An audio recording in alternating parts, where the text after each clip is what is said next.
आज की कहानी रामकृष्ण परमहंस और विवेकानंद से जुड़ी एक घटना है। विवेकानंद भगवान क्या होता है, इस प्रश्न का उत्तर जानने के लिए रामकृष्ण परमहंस के पास गए थे। इन दोनों की ये पहली मुलाकात थी।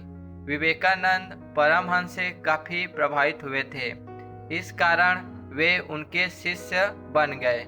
इसके बाद गुरु ने नए शिष्य को ध्यान की विधि बता दी। एक दिन विवेकानंद कमरा बंद करके ध्यान कर रहे थे, तो वे ध्यान की उस स्थिति में पहुंच गए जिसे समाधि कहते हैं। जब ये बात परमहंस को मालूम हुई तो वे तुरंत दौड़कर उस कमरे में पहुंचे और धक्का देकर विवेकानंद की समाधि तोड़ दी और ध्यान में से बाहर निकाला।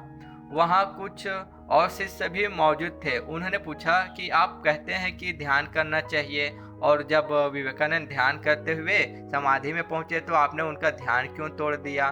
तब रामकृष्ण परमहंस बोले, अभी इसकी उम्र ही क्या है, मुझे इससे बहुत बड़े बड़े काम करवाने हैं। अगर ये ऐसे ही समाधि में उतर गया तो फिर कर्म नहीं कर पाएगा।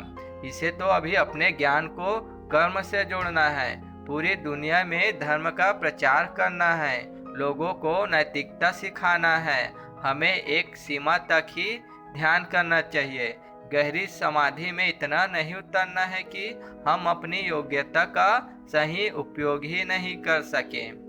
मानवता का हित करना सभी का धर्म है और यही सबसे बड़ी पूजा है।